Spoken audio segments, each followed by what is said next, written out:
like pussy, nigga. 09 and ecstasy, nigga.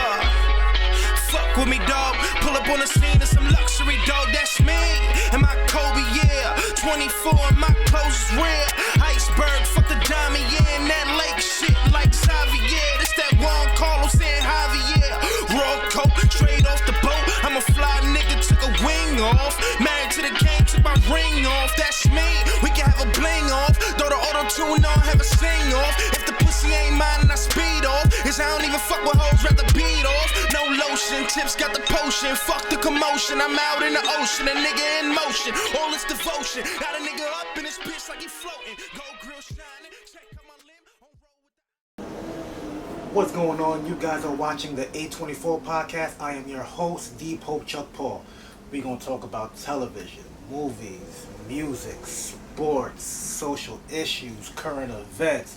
I'm over here rooting for everybody black, so please believe we're going to have a good motherfucking time.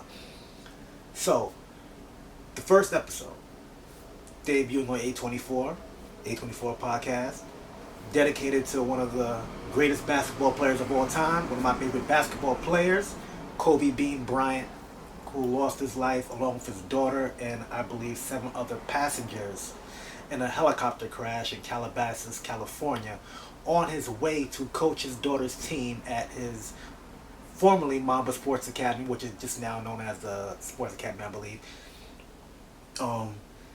It's just crazy how that happened.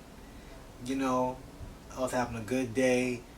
I got a call from my homie Eves, shout out to Eves, that I was gonna got the okay to interview Arsonist of the Heatmakers, you know, legendary Dipset member, production legend. But anyway, shout out to you, artist. I'm gonna highlight you later. But and then my phone's going off. I'm seeing all types of tweets. I'm thinking like, yo, what kind of sick joke is this? Because the night before, LeBron had passed him in scoring, and Kobe's last Twitter and Instagram posts were celebrating LeBron, and for that to happen the next day was so fucking crazy. I thought it was a joke, you know. And I didn't know how much of a fan I was of Kobe until he passed, because it was like, yo, every time I seen something about him, I read something about him, I'm shedding a tear. Like, I read his wife Vanessa's birthday post. His birthday was yesterday, 8/23, and that shit was just touching, man. Like, it was a tearjerker, you know. And one thing I've learned from watching him play is that you got to give it 100% no matter what you do. You know, I can't complain if I didn't even try. You know, I tell a story all the time. My Mamba mentality moment was when I lost my job, my first real full-time web job. Like, it was 2 weeks after my son Miles' birthday. They just showed me where my new office spot was going to be. They fired me the next day. Took my severance package, whatever, my unemployment. I was just home, just like, oh my God, what am I going to do? What am I going to do? And then Kobe's last game was on. And I'm watching this dude sit down for a few. He had ice packs on his arms, his knees, his elbows, his back, even throughout the whole season. I actually seen this last game in Philadelphia too. But anyway, throughout the season, he had ice packs on, this, that, and the fourth. He was determined to finish that season. I looked at it like, yo, I can't be sitting in bed like crying, complaining. I wasn't crying, but you know, complaining and whining about me not having a job. I ought to get my ass out there and go get it. You know what I'm saying? And that's my thing. Like, I'm not gonna complain over stuff I can't control. Things I can't control though, oh, best believe you're gonna get my motherfucking 1,000%. You know, and I hope that's what everybody's doing, and they taking from Kobe. Even that new Nike commercial was just like, wow, man, motherfucker could have bust some real thug tears. You know what I'm saying? But it's A24, it's Kobe Day. You know, you're gonna see a lot of folks wearing their Kobe gear or their Laker gear, posting their stories and stuff like that. You know, I'm gonna post some pictures that I took of Kobe when he came to 34th Street Foot Locker when I used to work there. That was a dope event too, by the way. But shout out to Kobe, rest in peace. You know what I'm saying? You will be missed. You are being missed. You know what I'm saying? And every Monday, 8:24, this podcast is, even the title is going to be paying homage, paying ode to Kobe. Not every episode is going to be about Kobe. It's going to be about different things. Every show. So moving on. Speaking of the NBA, the motherfucking playoffs, like my man Jada Kiss would say, was popping this weekend. My Lakers went up 2-1 on the Blazers. Look, I fuck with Damian Lillard, but I'm saying against the Lakers, nah, I'm riding with my guys. Boston got the Sixers the fuck out of here. And if for someone who lived in Philadelphia for 10 years and know that the fans are no nonsense and don't play that shit, wow. I can only imagine how they feel right now. They have to deal with losing season with the whole freaking process, drafting Markelle Fultz, Jahlil Okafor, Nerlens Noel. Like, they ruined those guys' careers, to be completely honest with you. And you got Ben Simmons who won't shoot a jump shot, can't stay healthy. You got Joel Embiid who can't stay healthy and who's out of shape. You got Al Horford. I can't even say past his prime, because when was he really in his prime? Like, he wasn't really a superstar. He's a pretty good big man. Tobias Harris, another guy. I think he looks a pretty good player, but I don't think 30 million. I think like 25 and up is like, okay, I expect you to get me some buckets. You know what I'm saying? Like, every night. But 30 mil for Horford and Harris, I don't know.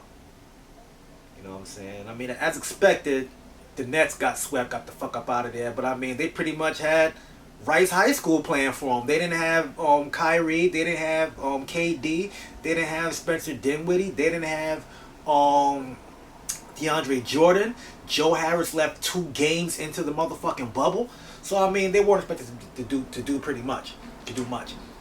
And Jacques Vaughn, I doubt he's gonna stay as the head coach. They're saying that the Nets gonna try to give Greg Popovich the keys to the kingdom. I mean, I don't know if he'll leave San Antonio. I mean, he has a good there. Why leave? But, maybe he wants a different challenge, Who knows? You know what I'm saying? But it would be strange seeing Greg Popovich in Brooklyn. Well, you know what? I mean, the team colors are similar, so maybe he'll just adjust that way. But it would be pretty cool actually bumping into Greg Popovich in the street.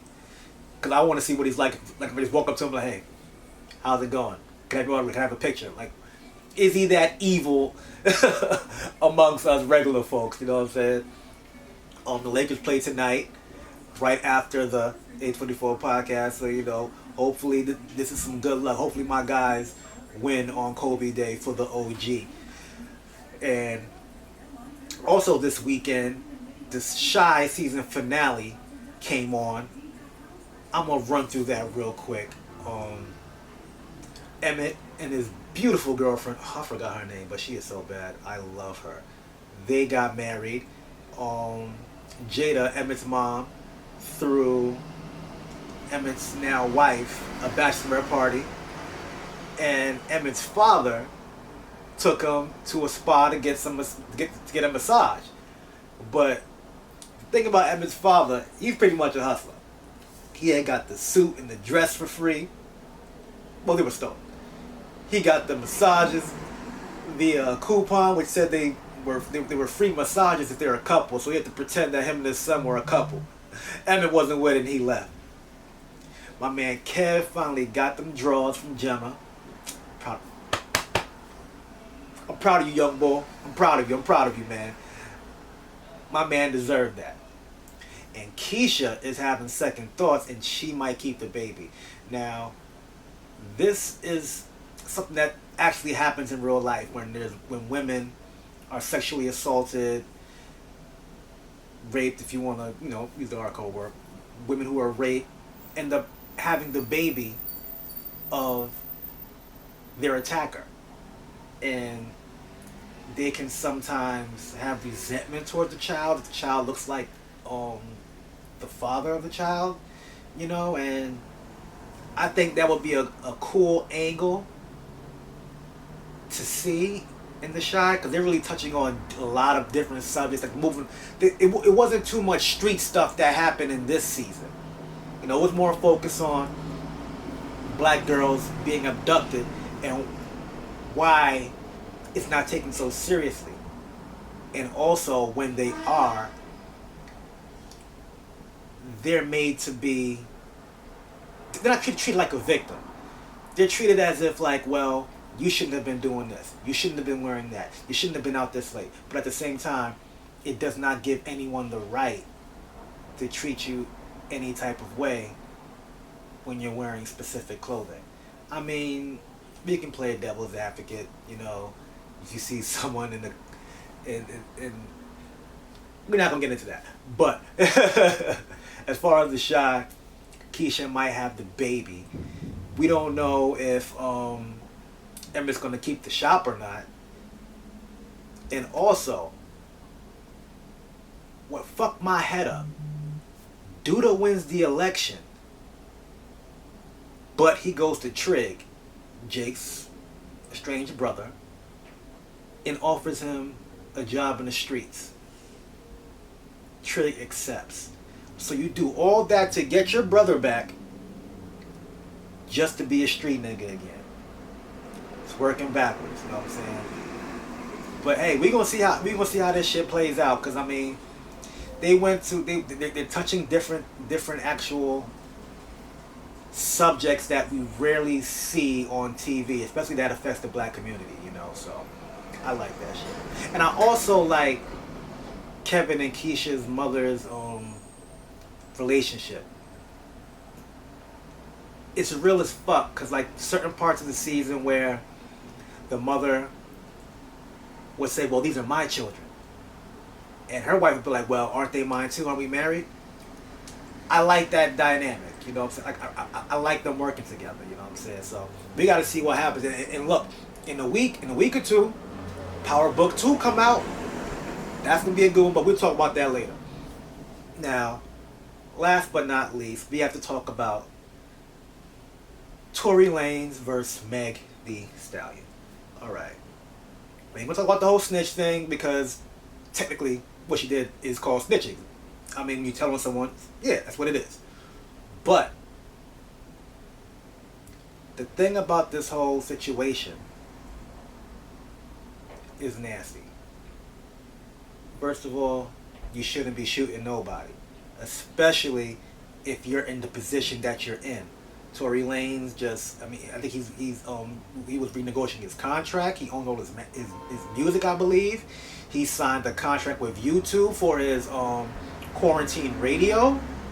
He just had dropped Chicks Tape 5 or 6. I don't know, because I really don't follow his music. I never really was into him like that. I'm not big on rapper singers. You know what I'm saying? But dude, you have too much to lose. Whether it's true or not, in some shape or form, you are involved, and this is bad. But at the same time, you're innocent till proven guilty. We need to stop putting all this out like, oh, he's guilty. We don't know what happened yet. We do not know. We're going to find out soon, because his court date is in October, I believe. You know, so we're going to find out.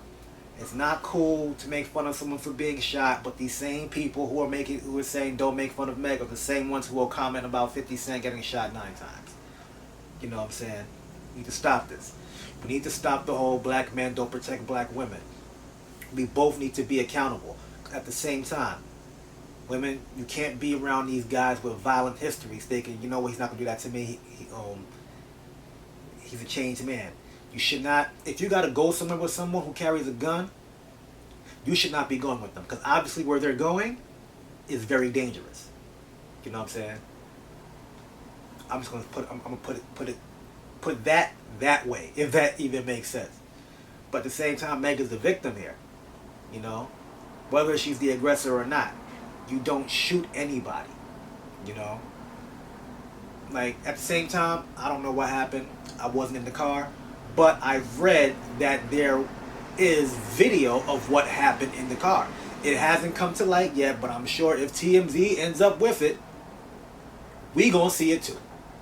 You know what I'm saying? I don't want to speak too much on the Meg and Tory situation because it's very sensitive, and even though I am the innovator of ignorance and I don't give a fuck about people's feelings, you see, I have to break down every syllable so motherfuckers know where I'm coming from, because people don't understand. You gotta stop putting yourself in certain situations with certain people. Like, if a woman gets you that upset where you want to put hands on her or may want to cause bodily harm, you don't need to be around that woman. And women gotta stop being around these dudes with violent histories who don't know how to act. If your man gotta carry a gun with him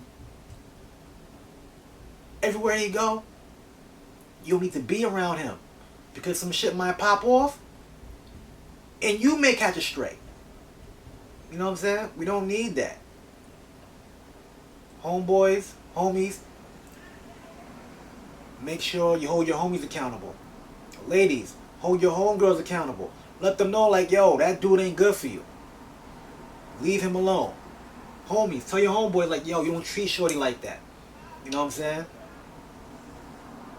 Tell your homeboy, like, yo, she's toxic, dog. Leave her alone. She's not a good look. We gotta hold each other accountable and hold each other down. You know what I'm saying? The black woman ain't no more disrespected than the black man, and the black man's more disrespected than the black woman. We are disrespected as a race in general. You know what I'm saying? It's up to us to hold each other down. To hold each other accountable. You know what I'm saying? Now, before I get out of here, I'm gonna shout out a few people. Oh, I'm gonna show off my braids real quick. Oof. I just had to, you know what I'm saying? Like, this doesn't happen overnight. This is all God's plan right here, people. I'm sorry. Yeah, but shout out to Compound for the hat, Mitchell and Ness for the shooting shirt. I wanted this shit since forever. You know what I'm saying? Shout out my man J Tips. One of my favorite songs of his, Kobe Year. I'm gonna put the link at the bottom. You know what I'm saying? So they can go on iTunes and download, stream, buy that shit. Shout out to everybody who's been fucking with me from day one. You know, don't worry. The Kickoff Show will be back as soon as I start running around doing these interviews again. I had a dope one with Ari and Heatmakers, but the person who did it, they flip-flop. So I'm going to be doing that again soon. You know what I'm saying? It's hard trying to find people to work with you to do things. That's why during this pandemic I said, you know what, fuck it. Let me go get a camera, some lights, and a new mic and start doing this shit on my own because I actually know how to do it. I'd rather build a team to do it with them. Build my own media empire. But, long story short, shout out to you guys again for fucking with me. Each episode will get better. I will start recording at a quieter location, hopefully. But I like my setup. I like my sneaker closet. It's beautiful. I like the backdrop, you feel me? So maybe I should just start recording at like 2, 3 in the morning. You're going to see better graphics, better content all the time, you know what I'm saying? But do remember, next week, August 31st, I believe, the Brandy and Monica Versus is on Monday at 8 p.m. Eastern. So I may either drop the podcast the next day or the following week so I can recap that. Or I might just drop it on Tuesday. Who knows? But I'll keep you guys posted. It's the Poach Up Paul. It's the A24 podcast. Peace out.